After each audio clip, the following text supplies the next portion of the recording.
नमस्कार, आदाब। आइए बात करते हैं राजस्थान की। राजस्थान के राजतमंद में उदयपुर के पास जो कुछ हुआ उसकी जितनी निंदा की जाए कम है, क्योंकि किसी भी धर्म में ऐसा नहीं माना जाता या ऐसा नहीं कहा जाता कि किसी वजह से किसी की जान ले ली जाए। उदयपुर में जो हुआ जग जाहिर है, इसकी निंदा भी हो रही है।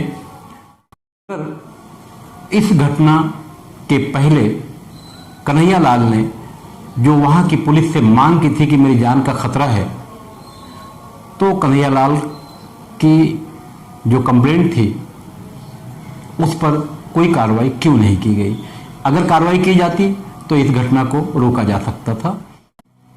सही मानों में देखा जाए तो इस मामले से संबंधित जो अधिकारी वहां थे सबको पहले निलंबित करके उनको जेल में डालना चाहिए।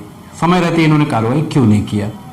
क्योंकि अगर कार्रवाई कर दी जाती तो ये घटना रोकी जा सकती थी। ऐसा लगता है कि संबंधित पुलिस स्टेशन के अधिकारी ये चाहते थे कि कोई घटना घट जाए, उसके बाद जैसा कि आमतौर से होता है घटना घटने के बाद ही पुलिस मौके पर पहुंचती है। मगर एक सवाल भी उठता है कि इस तरह की जो घटना घटती है उसके पीछे जो मामलात होते हैं, सरकार, शासन, प्रशासन समय रहते उस पर कार्रवाई क्यों नहीं करते? ये घटना जो घटी है नुपुर शर्मा प्रकरण को लेकर घटी है। अगर नुपुर शर्मा पर कार्रवाई कर दी गई होती, नवीन जिंदल पर कार्रवाई कर दी गई होती तो ये मुद्दा खत्म हो जाता। मगर केंद्र सरकार शायद ऐसा नहीं चाहती कि इस मुद्दे को खत्म कर दिया जाए। हालांकि नुपुर शर्मा और नवीन जिंदल के मामले को लेकर देश में एक अगर अंदाजा लगाया जाए तो 500 से अधिक लोग जेलों में पहुंच चुके, मगर जिसकी वजह से ये सारे मामलात हो रहे हैं वो अभी भी आज़ाद है। बहरहाल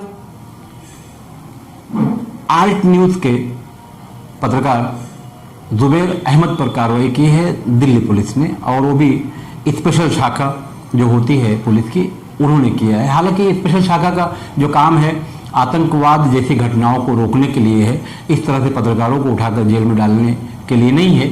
मगर क्यों, कहां से, कैसे कार्रवाई की गई? बहरहाल पत्रकार जुबैर अहमद के ताल्लुक से पूरे देश में ही नहीं, भारत के पड़ोसी देशों से भी और ख़ासकर संयुक्त राष्ट्र से भी आवाज़ उठ गई कि जुबैर अहमद पर जो कार्रवाई की गई है वो गलत है।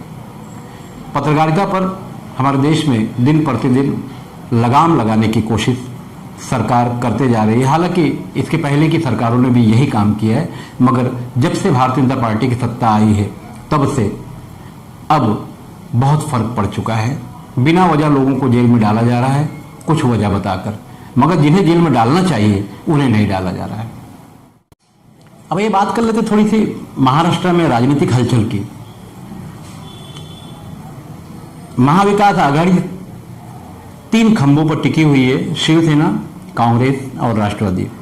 शिवसेना के आधे से ज्यादा यानी 1/3 एमएलए यानी विधायक महाराष्ट्र छोड़कर सूरत होकर गुवाहाटी में मौज कर रहे हैं, और महाराष्ट्र में सियासी तहलका मचा हुआ है और कहीं ना कहीं केंद्र सरकार पूर्व मुख्यमंत्री फडणवीस के कांधे पर रखकर बंदूक चला रही है। हालांकि भारतीय जनता पार्टी इस मामले को लेकर बहुत फूंक फूंक कर कदम रख रही है, क्योंकि एक बार यह अभियान यानी सरकार गिराने का अभियान जो था वो फेल हुआ है। दोबारा सरकार ऐसा रिस्क लेना नहीं चाहती, मगर जो हालात बनते जा रहे हैं अब ऐसा लगता है कि एक बार भारतीय जनता पार्टी का ये मामला सरकार गिराने का चारों खाने चित गिरेगा। बहरहाल आइए बात कर लेते हैं हमारे जो एमएलए होते हैं, विधायक, आमदार साहब, म्हणजे हे आपले भाऊसाहेबांना पैसे किती भेटतोय? यानी हमारे जो एमएलए साहब है, जो विधायक जी हैं, उनको पैसे कितने मिलते हैं एमएलए बनने के बाद? आपको जानकर हैरानी होगी।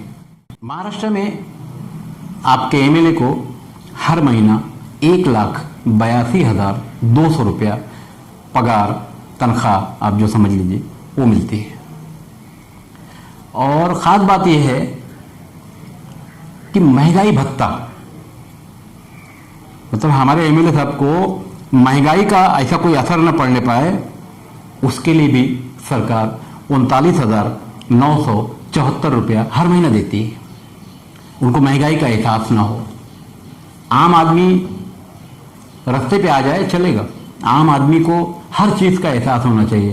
पेट्रोल की महंगाई का, खाने पीने की चीजों की महंगाई का, पावर बिल का, यानी जितनी समस्याएं हमारे देश में है आम आदमी के लिए हैं। खास लोगों के लिए हमारे देश में ऐसी कोई खास समस्या नहीं। अगर समस्या होती है तो उसको हल कर लिया जाता है। जैसे महाराष्ट्र में हमारे एमएलए साहब को दिया जाता है 39,976 रुपया महंगाई भत्ता। ये हो गया। अब उसके बाद आते हैं थोड़ा सा आगे। हमारे एमएलए साहब जहां हैं, जो उनका क्षेत्र है, वहां कुछ कामकाज भी करने पड़ते हैं, उसके लिए भी महीने का 10,000 रुपया। एक आम आदमी को 10,000 रुपया कमाने के लिए पसीना उसका सर से एड़ी तक आ जाता है। अब ये बात है कि वो जो काम करना है तो करवाना किससे, तो उसके लिए भी एक आदमी लगता है, उसको भी पगार 10,000। चलिए ये तो हो गया। अब अपने विधायक जी को जो काम काज है विधान भवन का और भी इस तरह का जो सरकारी काम है, क्योंकि आमतौर से आप देखेंगे हमारे देश में, महाराष्ट्र में भी ऐसे बहुत सारे विधायक होंगे जिन्हें मराठी नहीं आती। हालांकि एक जमाने से वो महाराष्ट्र में रहते, यहीं पैदा हुए, मगर उन्हें मराठी नहीं आती और इंग्लिश तो बहुत दूर है, वो अंग्रेज लेकर चले गए और हिंदी में मामला ही नहीं है। तो उसको समझने के लिए, उस काम को करने के लिए एक पीए भी दिया जाता है सरकार की तरफ से। उसकी पगार 2.5 लाख रुपया महीना। अब ये सारी पगार पीए को तो मिलती नहीं होगी, इसमें भी कुछ गड़बड़ झाला हो गई। सोने पे सुहागा। मोबाइल फोन या लैंडलाइन फोन, अब तो लैंडलाइन फोन का चलन कम हो गया है, मगर इस तरह के ठिकानों पर होता है। सरकार 8,000 रुपया उसका भी देती है। अब जरा आप सोचिए, अपने एमएलए को आप फोन करते हैं कि आपका एमएलए आपको फोन करता है किसी काम के लिए? तो शायद ऐसा नहीं है। हम और आप अपने एमएलए को फोन करते, साहब ये करना है, ये ऐसा हो गया, ये करना है ना। और आपका जो मोबाइल का बैलेंस है, कितना पैसा लगता है? 300 रुपये में हो जाता है। बात करते रहो जितना बात करना है। मगर सरकार विधायक जी को 8,000 रुपया महीना देती है मोबाइल और फोन की बिल। ये भी है ना, एक आम आदमी अगर 8,000 पा जाए तो पूरे महीने का अपना घर का खर्चा चला ले, मगर एमएलए साहब को 8,000 रुपया सिर्फ फोन के मामले को लेकर दिया जाता है। अब चलते चलते अभी 2 बात रहेगी। जब अधिवेशन होता है तो हमारे विधायक जी वहां हाजिर होते हैं। अधिवेशन के अंदर मुद्दा समझ में आए नहीं आए वो अलग बात। अधिवेशन में हाजिर रहने के लिए हमारे विधायक जी को 2,000 रुपये मिलता है और साथ में खाना, रहना, नहाना, धोना, सोना सब फ्री। और आखिर में चलते चलते विधायक जी जब दोबारा चुनाव में आएंगे और हार गए तो 50,000 रुपये महीना पेंशन मिलती है ना। मजेदार बात। कोशिश कीजिए एक बार विधायक बनने की। अब यहीं आती है बात, हमारे नौजवान जो सेना में भर्ती होना चाहते हैं, उन्होंने पढ़ाई की, एक टारगेट लिया कि फौज में जाना है,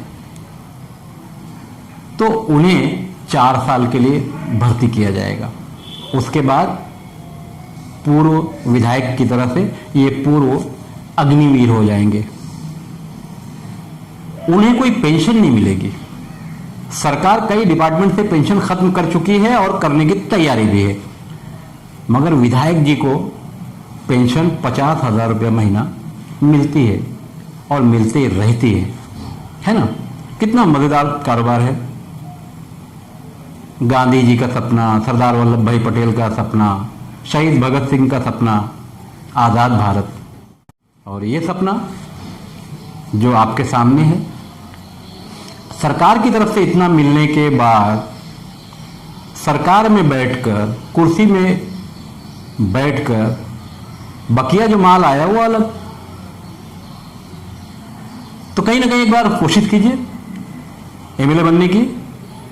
नहीं बन सके तो नगर सेवक की ही सही, कुछ तो हाथ में आए। मगर याद रहे कि भारतीय लोकतंत्र की जो शुरुआत हुई थी, आज का भारत बहुत बदल चुका है। आम आदमी की हमारे देश में कोई कीमत नहीं रही, खास आदमी की ही कीमत है। बहरहाल चलते चलते महाराष्ट्र में फिलहाल राजनीतिक हालात खराब हैं और सरकार असमंजस में है, नीचे ऊपर हो रही है, रहेगी गिरेगी, रहेगी गिरेगी, यही चल रहा है। और अगर आप हमारे चैनल पर नए हैं तो प्लीज़ हमारे चैनल को YouTube पर जाकर सब्सक्राइब कर ले, भारत शक्ति समाचार, और शेयर भी कर ले। धन्यवाद। मैं खान फखरे आलम।